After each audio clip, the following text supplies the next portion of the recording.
Bienvenue au cœur du crime, un podcast issu des archives d'Europe 1. Savez-vous que plus d'un tiers des crimes et délits commis en France sont traités par la gendarmerie nationale? Je m'appelle Yann Kermadec. Je suis commandant de gendarmerie. Je dirige une section de recherche dont la mission essentielle est une mission de police judiciaire.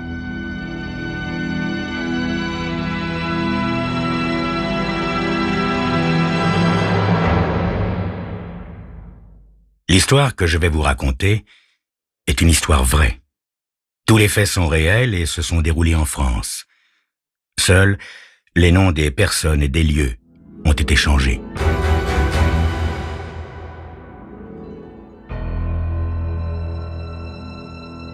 Les membres du Players Club sont assez peu nombreux au bar lorsque Davenport fait son entrée dans la salle cet après-midi-là.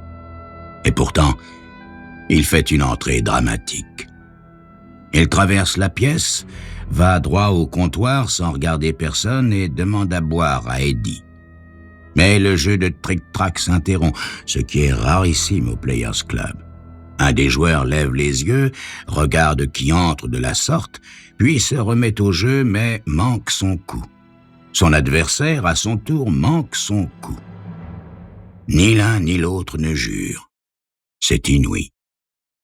Eddie sert à Davenport son whisky et la salle retrouve son ambiance habituelle, en apparence tout au moins. J'ignore ce que les autres en pensent, mais personnellement je suis plein d'admiration pour Davenport, pour l'aisance dont il témoigne. Pour agir de la sorte, il lui a fallu encore plus de courage que les témoins peuvent se l'imaginer. Seul Davenport et moi, s'il m'est permis de m'avancer, sommes susceptibles de nous en rendre compte. Je repose sur la table le journal du soir que je suis en train de lire et je fais quelques pas dans le bar. Plier le journal et le mettre de côté, c'est assurément la moindre des choses en de telles circonstances. Les énormes titres des journaux hurlent ce qui est présent à l'esprit de chacun. La veille au soir, Davenport a tué ou tout au moins s'est rendu complice du meurtre d'une femme à ses en vue. Patti Bell, tel est le nom de cette femme, est l'épouse du producteur de la comédie dramatique dans laquelle, à Broadway, Davenport tient le rôle principal.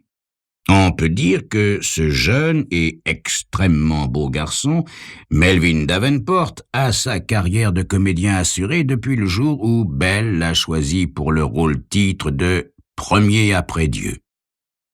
Les gens du sérail disent même que c'est Madame Bell qui l'a imposé à son mari. Personnellement, je n'ai pas d'avis sur la question.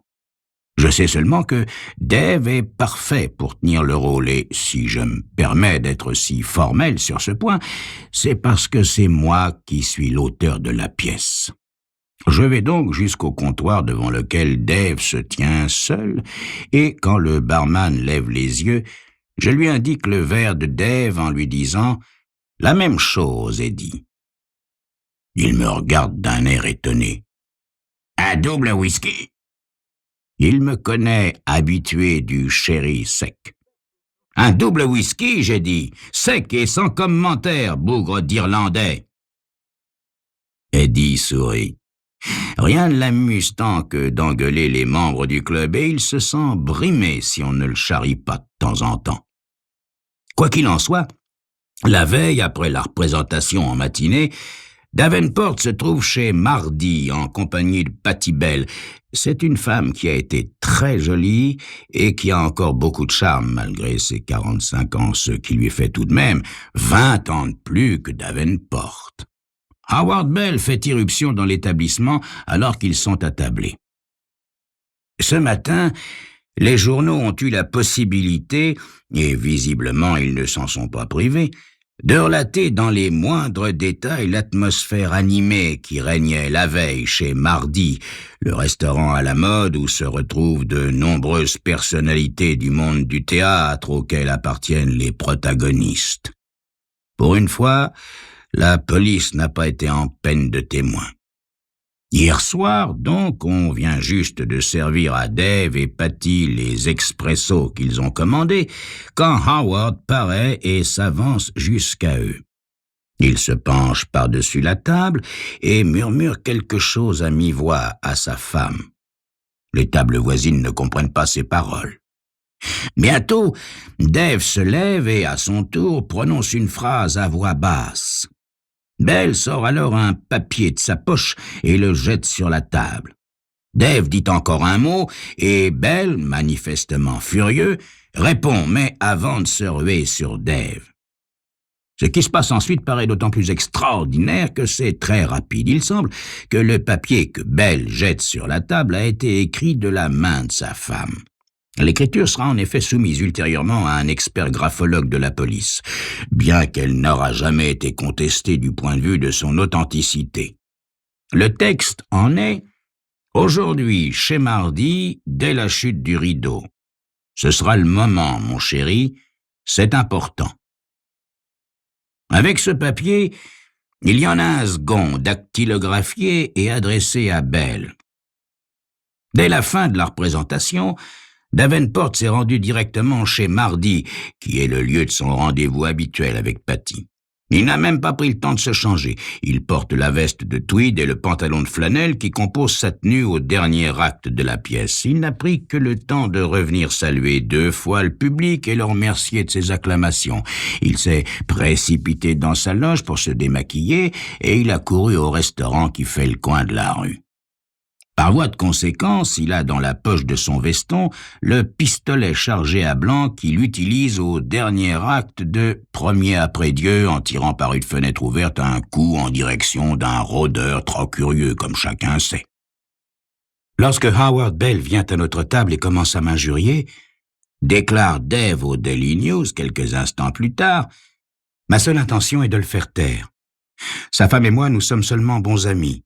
Mais quelqu'un a dû envoyer à Howard une de ces lettres empoisonnées dans laquelle Madame Bell et moi-même avons dû être accusés de quantité de choses épouvantables.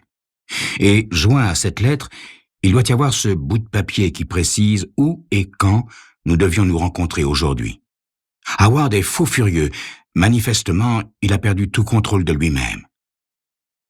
Quoi qu'il en soit, des phrases définitives et inoubliables ont été prononcées par les 2 hommes. Bell, hors de lui, a sauté à la gorge de Davenport en présence de dizaines de témoins. Davenport a alors songé à son pistolet, là, dans sa poche, pistolet apparemment inoffensif, puisque chargé à blanc. Il le sort. Les témoins ont reconnu unanimement que Davenport a tenu Bell en respect pendant quelques secondes avec son P-32, tandis que les serveurs commencent à s'approcher. C'est alors que les 2 hommes échangent encore 2 phrases. L'arme de Davenport s'abaisse et Bell en profite pour sauter dessus. La lutte se poursuit, chacun des adversaires ayant la main sur le pistolet. Patty reçoit le contenu des 2 tasses à café sur les genoux. Elle se met à hurler, puis elle se lève à son tour et se jette sur les 2 hommes. Il y a 2 détonations. Les serveurs se précipitent. Patty est tombée le nez en avant sur la table, puis a glissé à terre. Pendant quelques instants, un silence total règne dans la salle du restaurant. Il faut un certain temps aux gens pour comprendre et admettre ce qu'ils viennent de voir. Patty est mourante. Le pistolet, en effet, n'était pas chargé à blanc, mais bien de 2 cartouches à balles. L'un des projectiles l'a atteinte à la bouche et s'est logé dans le cerveau, l'autre lui a percé le sein gauche et frôlé le cœur. Elle meurt avant même que puissent intervenir 2 internes accourus en blouse blanche d'une polyclinique voisine. L'impossible s'est produit. Je vous ai relaté les faits, mais j'ai l'intention de parler avec Davenport. Dans quelques instants, je vais l'aborder.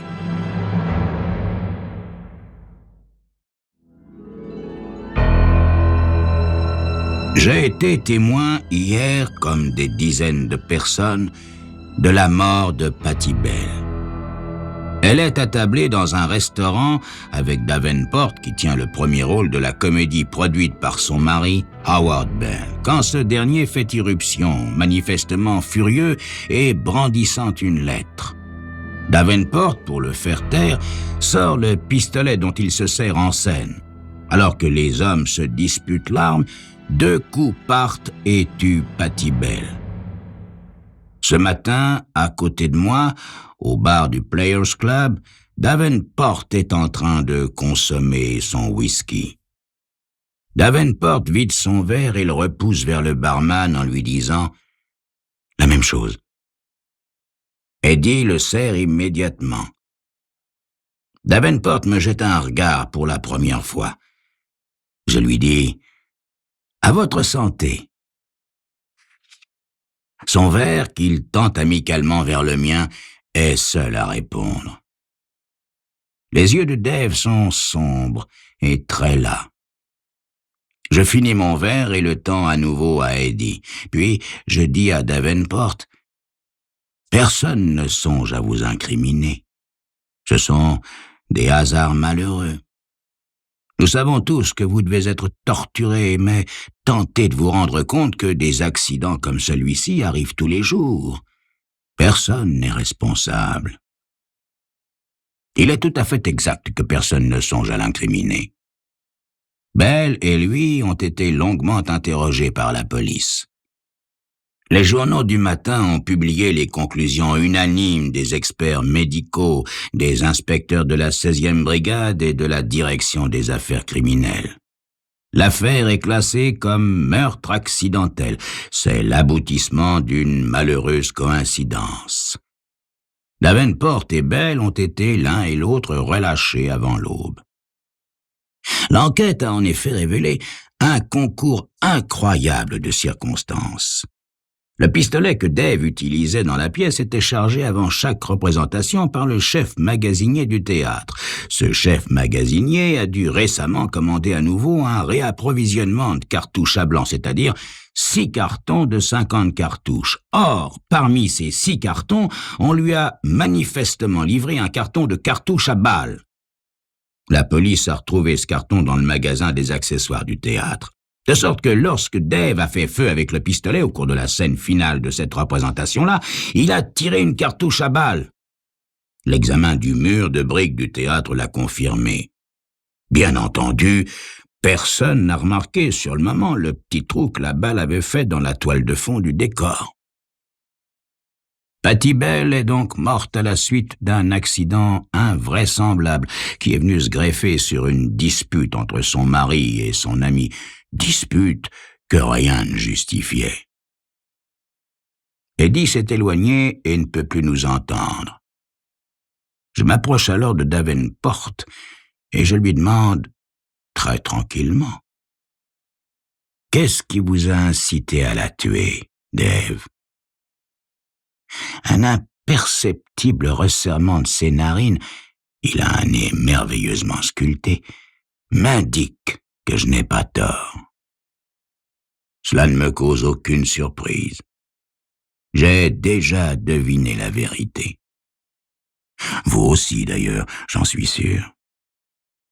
Êtes-vous complètement bouché ? Me demande Dave. Êtes-vous stupide à ce point ? Non, ni l'un ni l'autre, Dave, mais vous êtes sauf. Inutile de vous inquiéter. Voulez-vous que je vous dise pour quelle raison vous n'avez rien à craindre ? Davenport considère attentivement la table de dessert derrière le comptoir sans dire un mot. Dans la version que vous donnez des faits, il y a un point faible, mais la police ne le découvrira jamais parce qu'elle ne connaît pas Patty aussi bien que vous la connaissiez. Le point faible, c'est la lettre que Patty a soi-disant envoyée. Howard Bell l'a reçue hier au courrier. Hier, c'est le jour où a eu lieu le meurtre. Elle a donc nécessairement été postée la veille. Mais elle indique comme date de votre rendez-vous aujourd'hui, c'est-à-dire le jour où Bell l'a reçue. Et je parierais que cette méchante lettre d'accompagnement précise également l'heure de votre rencontre chez Mardi ce jour-là. Tout cela signifie que le papier, en apparence écrit de la main de Patty, a dû être établi quelque temps auparavant et mis précieusement de côté. et qu'il a rendu service le jour voulu. À qui? À vous, Davenport. Vous êtes fou? Non, je suis seulement logique. Bien que ce que je suggère soit parfaitement déraisonnable en soi. Pour quelle raison, vous, parmi 100 autres, vous auriez pris l'initiative d'envoyer au mari de Patty un tel papier et une lettre en outre injurieuse qui devait nécessairement conduire à un pugilat dans un lieu public? Un pugilat qui n'a pas manqué d'avoir lieu et qui s'est terminé tragiquement. Pour quelle raison vous auriez inventé toute cette mise en scène? La seule idée en est rocambolesque, je suis d'accord. Personne ne me prendrait au sérieux si d'aventure il me prenait l'envie de livrer ma version des faits au public, ce que, je m'empresse de vous dire, n'est pas du tout dans mes intentions. Le public et la police ont trop l'habitude des corbeaux et maîtres chanteurs toujours à l'affût quand il s'agit de gens aussi en vue que Howard Bell et vous. Pourtant, la mort de Patty, vous l'avez vraiment voulu. Mais personne ne saura jamais pourquoi. Quel admirable comédien vous faites! Et c'est parce que vous avez conscience de très bien jouer la comédie que vous avez eu l'audace d'accomplir ce forfait en présence de centaines de témoins. Vous avez bel et bien assassiné Patty Bell. Davenport ne proteste plus.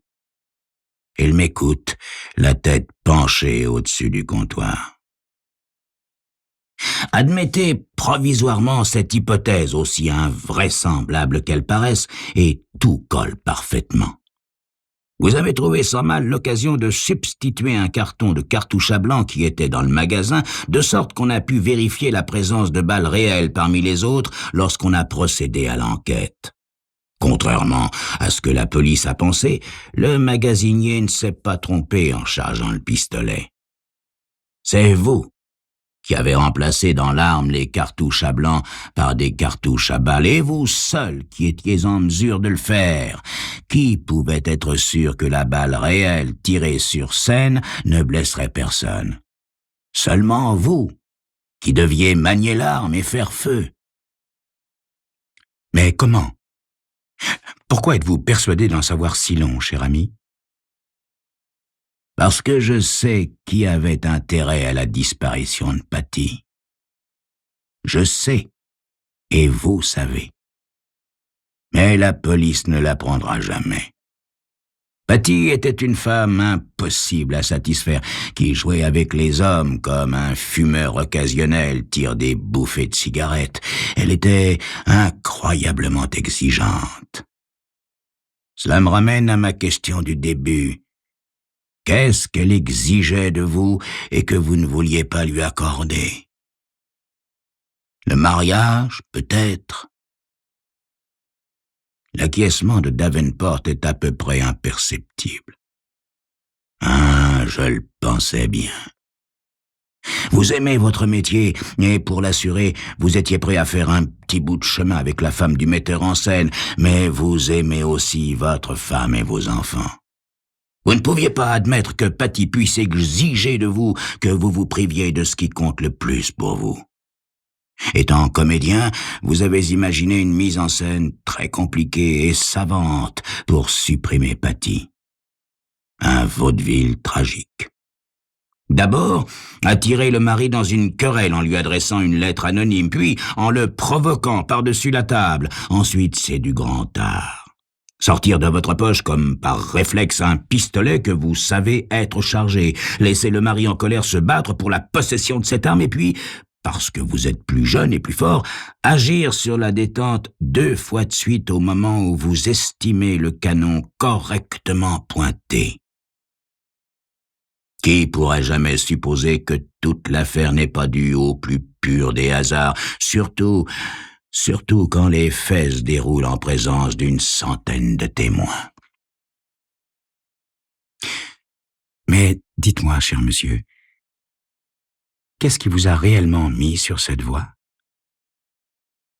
Je vous l'ai dit, Davenport. J'ai bien connu Patty. Je la connaissais depuis 20 ans. J'étais alors jeune auteur dramatique plein de promesses. On disait aussi que j'étais beau garçon, si je peux me permettre cette prétention. J'étais marié avec une femme que j'adorais. J'étais très heureux. Je sais donc parfaitement ce dont Patty était capable. Mon mariage a sombré dans le divorce. Vous comprenez? En somme, elle a encore eu de la chance de vivre jusqu'à maintenant. Personne ne vous en voudra, Dave. Un autre verre?